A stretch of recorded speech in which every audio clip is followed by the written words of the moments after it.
उन्होंने यही काम करा भाई, तोड़ो ही ना राज करो। और इन गुजरातियों ने इसे लाला की दुकान समझ ली है। भाई मोदी देश के लिए अच्छा करेगा, गुजरात मॉडल लाएगा, ये करेगा वो करेगा, हैं? यानी तो पूरा देश को बेड़ा कर दिया यानी। आप उन्हें आइडेंटिफाई करके लाइए, मैं गोली मार दूंगा, गोली मार दूंगा। और क्या करूं इससे नीचे? अरे संविधान चला जाएगा, देश चला जाएगा भाई।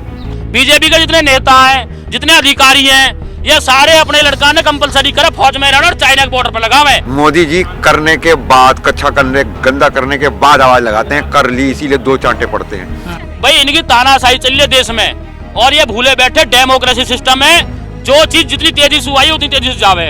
ये चंद प्राइवेट लोग हैं जो फैसले लेते हैं और उनका मुखौटा ये एक्टिंग बाज गुजराती आके टीवी पे बोलता है। भैंस हमारी, दूध हमारा, मावा हम मुंह खाएगा कौन? मोदी खाएगा। 24 तारीख को कैबिनेट कह रही है कि हम कानून वापस ले रहे हैं, तो कृपया करके मोदी जी ये बताएं कि ये फैसला लिया किसने था, अगर कैबिनेट को सिर्फ मोहर लगानी थी। एक तो जो यहाँ पे कहते हैं ना कि संविधान दिवस, संविधान, तुमने बहुत सेलिब्रेट कर लिया संविधान दिवस, अब मनाओ संविधान बचाओ दिवस। बोर्ड के माध्यम से गद्दी से हटाया जाएगा, इसीलिए बिल वापसी हुए। कि भारत माता की अगर सुपारी ना ले ली हो तो इस आदमी को चलता करो।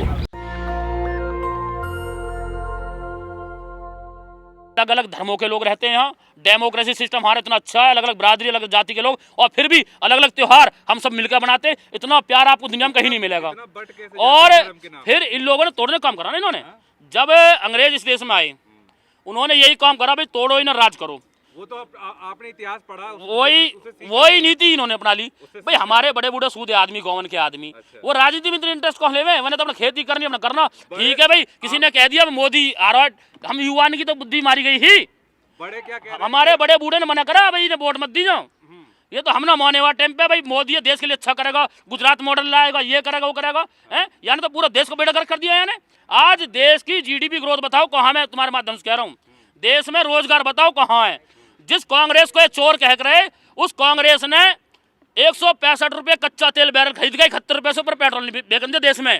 अगर वो इतने भ्रष्ट होते हुए भी 165 रुपये खरीद के 71 रुपये में देश की जनता पेट्रोल दिया, तो तुम तो ईमानदार है। तुमने 13 रुपये आया तुम्हारे राज्य में, 13 रुपये कच्चा तेल खरीद कर तुम 100 से ऊपर बेच रहे हो, तो तुम खुद आइडिया लगा लो ये कितने बड़े ईमानदार है, कितने बड़े ठग हैं बीजेपी वाले। डेली चाइना को देखना रहे तुम, हल्का हो रहा है, मीडिया दिखा को नहीं है। वहाँ जाकर हमारे जवान भाई ने पूछो ना, मैं तो मान जाऊंगा जितने मंत्री हैं, बीजेपी के जितने नेता हैं, जितने अधिकारी हैं, ये सारे अपने लड़का ने कंपलसरी करे फौज में रहना और चाइना के बॉर्डर पर लगावे। जब पता लगा कि चाइना की स्थिति क्या है बॉर्डर के असली, जितने भी मंत्री हैं ये सारे अपने बालकन ने फौज में भेजे, चाहे भेजे 1 साल को, हम बता देंगे तो न सारी समस्या समाधान हो जावे। भाई इनकी तानाशाही चल रही है देश में, और ये भूले बैठे डेमोक्रेसी सिस्टम में जो चीज जितनी तेजी से आई उतनी तेजी से जावे। जो चीज गई है वो बढ़ के गई है। ये डेमोक्रेसी सिस्टम है, यहाँ वोट का अधिकार, अपने मत का अधिकार है। और अरे शक्तिशाली की बात बता रहे हम, यहाँ कमजोर कोई ना गया, जो गया बढ़ गया, हिटलर से कोई सही, सब शक्तिशाली गए, यहाँ कमजोर कोई ना गया। कमजोर तो अपने नीचे झुके गुजारा कर ले, जो गया ताकतवरी गया इस देश से, कमजोर कोई ना गया। अजीब पाकिस्तान डलियो डाडी सु, पाकिस्तान की औकात का हमारे सामने देश से पहले तो नहीं बताओ है का पाकिस्तान हमारे सामने? जब मर्जी, जब पाकिस्तान का तो नामो निशान मिट जाएगा 10 मिनट में, है खामा खाम की पाकिस्तान। अरे पाकिस्तान है का सौदा है पाकिस्तान पे? लेना पाकिस्तान अपनी जनता पाल लो। अजी कहे को यार कैसी बात कर रहे हो? ये देश भारत देश है, ये 125 करोड़ देशवासियों का देश है ये, हैं? अलग अलग धर्म, अलग अलग जाति, फिर भी हम एक हैं। कहीं देश की अगर कोई बात आ जा, पूरे भारतवासी एक सुर में बोले। पुलवामा अटैक हुआ है, वो आज तक ये जांच में बता नहीं पाए इतना किलो आइडियस कहाँ से आया, वो कहाँ तक सैनिकों के पास पहुंचा, वो जांच सारी अधूरी पड़ी है। जब समय आएगा बोर्ड के माध्यम से गद्दी से हटाया जाएगा, इसीलिए बिल वापसी हुए। डेमोक्रेसी सिस्टम बता देना चाहता हूं, इस देश में जो राजा बनता है वो रानी के पेट से नहीं बनता है। किसान, मजदूर, युवा, महिला, जो देश की जनता से राजा बनता है। ये इन्हें बात समझ में आ गई है। अगर ये लोग वोट नहीं देंगे, तुम गद्दी पर नहीं बैठोगे, हारे जाओगे, इसीलिए बिल वापसी हुए। घर कब जा रहे हैं? घर जब जाएंगे, जब सारी मांग मान ली जाएगी। ये भी तो हमारा घर ही है, लगा देखो तो कितने प्यारा गांव बस रहा, बढ़िया सा फर्स्ट क्लास। कोई मुरादाबाद का, कोई गौतम बुद्ध नगर का, कोई मेरठ का, अरे कोई पंजाब सू, कोई गुजरात सू। अरे बड़ा बड़ा मजा आ रहा है। मतलब हम ही पैदा कर और हम ही ना खावे, ये कौन सी बात है? भैंस हमारी, दूध हमारा, मावा हम मुँह खाएगा कौन? मोदी खाएगा है? अरे हमारी भैंस, हमारा दूध, हम भून हम रहे, मावा हम बना तो खाएंगे भी हम ही, कौन खाएगा? ठीक है, धन्यवाद। जय जवान, जय किसान, जय जवान, जय किसान। रद्द कर दिया है कृषि कानून को, अब जाइए कहाँ? घर जाइए। अरे आप भी कमाल कर रहे हैं। प्रधानमंत्री ने कहा, सुनिए सुनिए सुनिए, आप बहुत आपको चिंता इस बात की होनी चाहिए कि मामला सब गड़बड़ चल रहा है। हाँ, अब आप पूछेंगे कैसे? कैसे? ये जब छोटे बच्चे होते हैं, आप भी छोटे रहे होंगे, तो बच्चे दो ही प्रकार के होते हैं। एक जो कच्छे में करके आवाज़ लगाते हैं, कर ली, फिर माँ आती है, गाल पे 2 चपत लगाती है, कच्छा उतार के उन्हें बैठाती है, कच्छा भी धोती है, उन्हें भी धोती है, फिर 2 चपत मारती है, कहती है करने से पहले क्यों नहीं कहता है। एक बच्चे वो होते हैं जो पहले ही आवाज़ लगा देते हैं, करनी है, माँ आती है, रुका रहे, और फिर वो कच्छा उतारती है, उसे बैठाती है, करवाती है, और उसके बाद प्यार से थपथपा के कहती है गुड बॉय। मोदी जी करने के बाद, कच्छा करने, गंदा करने के बाद आवाज़ लगाते हैं, कर ली, इसीलिए 2 चांटे पड़ते हैं। भारत में जो संवैधानिक व्यवस्था है, ये Westminster based parliamentary form of government के ऊपर है। इसमें पार्लियामेंट सुप्रीम है, कैबिनेट उसकी बनाई जाती है जो वहाँ पे रूलिंग अलायंस होता है, जिसके पास मेजॉरिटी होती है, और उसके नेता को वो फर्स्ट अमंग इक्वल्स होता है। ऐसा नहीं है कि वो उनका मुखिया बन जाता है, वो संसदीय दल में उनका नेता होता है, फर्स्ट अमंग इक्वल्स होता है। उसका काम होता है राष्ट्रपति से संवाद करना, जो भी संसद ने किया है या नहीं किया है वो राष्ट्रपति को बताना। अब अगर इसके अंदर ये प्रक्रिया की है कि इन्होंने 19 तारीख को आकर ये बात कही कि कानून वापस ले लिया, और 24 तारीख को कैबिनेट कह रही है कि हम कानून वापस ले रहे हैं, तो कृपया करके मोदी जी ये बताएं कि ये फैसला लिया किसने था अगर कैबिनेट को सिर्फ मोहर लगानी थी। ये हमारा पहले दिन से ऊपर इनके ऊपर इल्ज़ाम है कि भारत की सरकार कैबिनेट नहीं चला रही, पार्लियामेंट के प्रति उनकी जवाबदेही नहीं है। ये चंद प्राइवेट लोग हैं जो फैसले लेते हैं, और उनका मुखौटा ये एक्टिंग बाज गुजराती आके टीवी पे बोलता है। आपको संवैधानिक प्रक्रियाओं की तो पता नहीं, आप अपने अच्छे चैनल के लोग हो, कोई सुभाष चंद्रा के जी टीवी नहीं हो जो भ्रष्टाचार करके इलेक्शन भी जीत जाए। तो आप पहले ये पूछो कि अब प्रधानमंत्री किस हैसियत से इस सीट पर बैठा हुआ है। अगर इंग्लैंड का ये मामला होता है, अमेरिका का ये मामला होता है, ऐसी परिस्थितियां बनती, और अगर वहाँ पे भी प्रधानमंत्री को इंग्लैंड में स्क्रीन पे आना पड़ता, माफी तो मांग ली, आप तो क्या चाहते हैं? उनके उस स्टेटमेंट की लास्ट लाइन होती, और मैं इस्तीफा दे रहा हूँ। लेकिन He माफी backtracked. माफी मांग ली ना सर। उसने राज के सामने बैक ट्रैक कर लिया है। He lost the confidence and the moral authority to lead the ruling alliance in the parliament. आप मुझसे मत पूछिए, जाइए कॉन्स्टिट्यूशनल एक्सपर्ट से पूछिए, सुप्रीम कोर्ट से ये पूछिए कि जो इन्होंने जो 19 तारीख में माननीय मोदी जी ने कहा है, जाके सुप्रीम कोर्ट से पूछिए कि उनका ये चूंकि चंद लोग इस कानून को हम समझा नहीं पाए, आइडेंटिफाई वो चंद लोग जो भारत के राष्ट्र के ऊपर भी आपके शब्दों के हिसाब से और भारत की संसद के ऊपर भी हावी हो गए। आप अब भी देश से झूठ बोल रहे हैं, आप बैक ट्रैक कर गए, यू लॉस्ट द अथॉरिटी। अब आपको जाना होगा पहले। आप कहना चाह रहे हैं कि प्रधानमंत्री, मैं कहना नहीं चाह रहा, संवैधानिक व्यवस्था ऐसी है, संविधान के हिसाब से नहीं चल रहा है।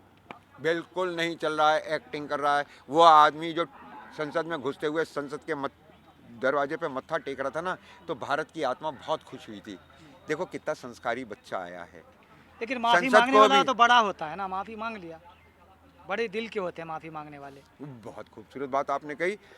अब आप ही लोग इस देश के मालिक हो। अब सारे थाने बंद होने वाले हैं, FIR जो है वो जी टीवी पे करवाई जाया करेगी, ट्रायल रिपब्लिक भारत किया करेगा, और फैसला आप ही में से कोई सा सुना दिया करेगा। खुद ही टीवी पे आए, हमने इतने अच्छे काम किए, ये वाला अच्छा काम हम चंद लोगों को समझा नहीं पाए, इस वजह से हम माफ़ी मांगते हैं और इसे वापस ले रहे हैं। सब कुछ इस पर ही होगा क्या?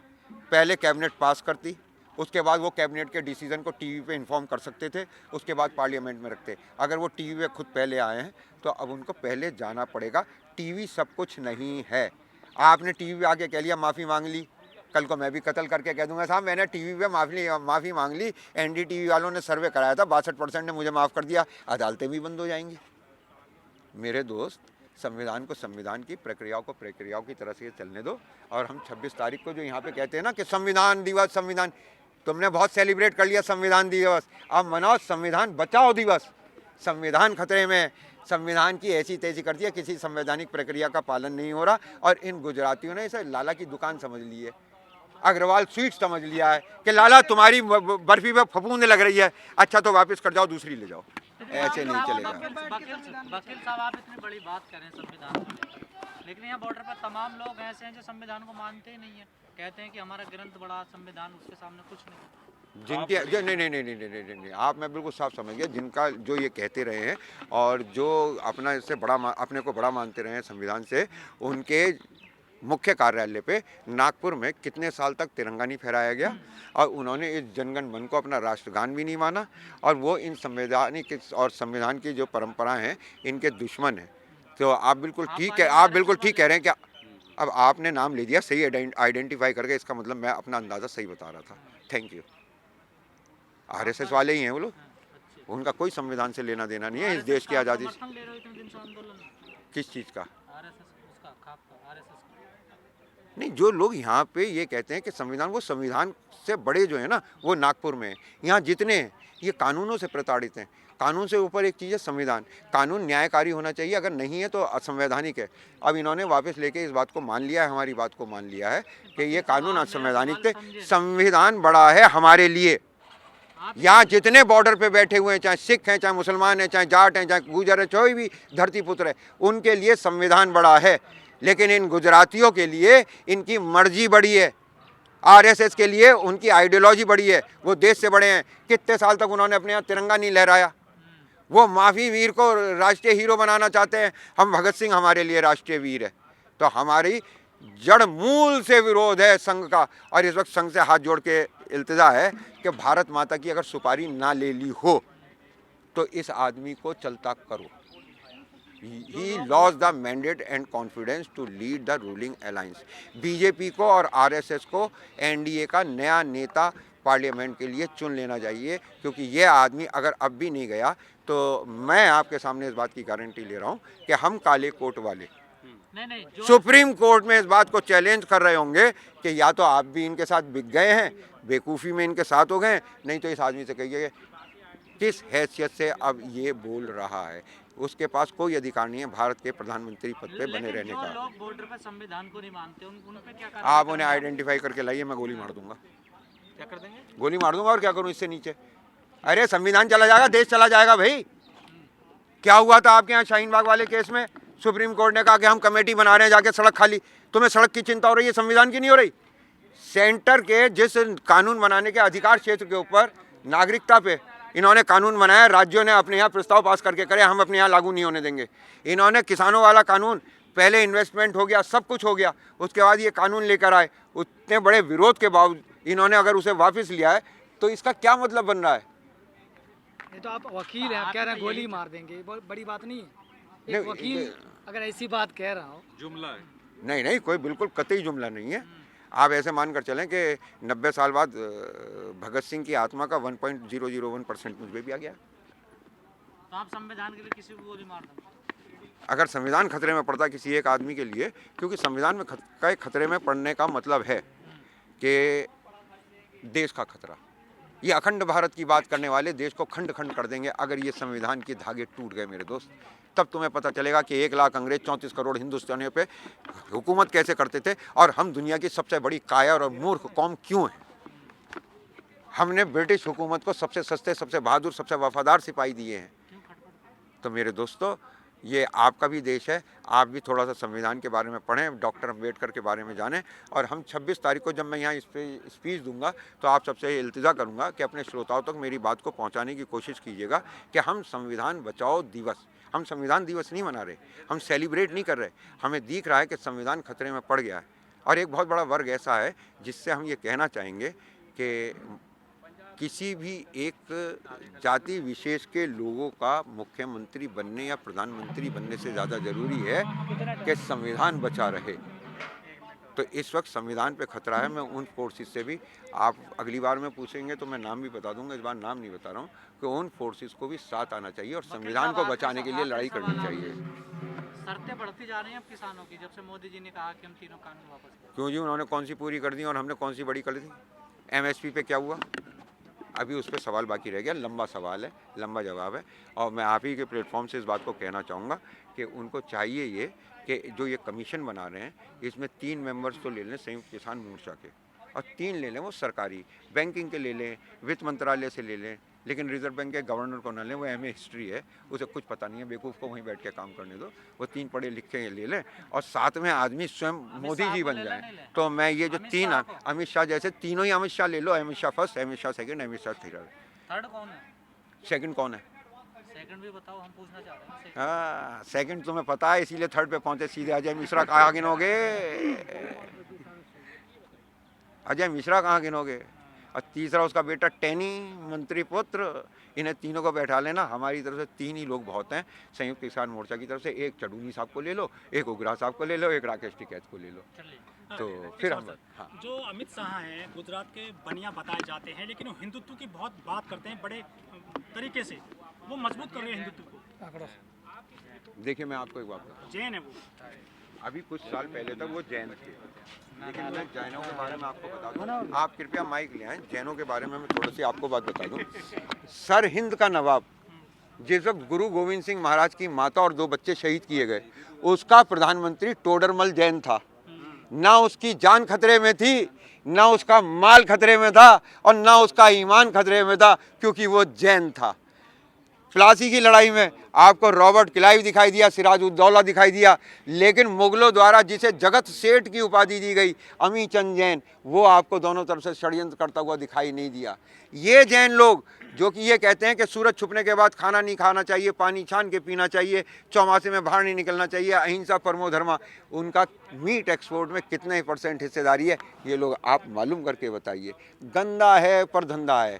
जैन के लिए देश कुछ नहीं है, धर्म कुछ नहीं लिए, उसके लिए सिर्फ और सिर्फ धंधा है। चलिए ठीक है, धन्यवाद। नेशनल दस्तक की आपसे गुजारिश है कि अगर इसको बचाना चाहते हैं तो नेशनल दस्तक को सब्सक्राइब करने के लिए रेड कलर के सब्सक्राइब बटन को दबाएं, फिर बेल आइकन की घंटी दबाएं। नेशनल दस्तक को बचाने के लिए बहुत जरूरी है कि हर खबर को शेयर करें, लाइक करें, कमेंट जरूर करें।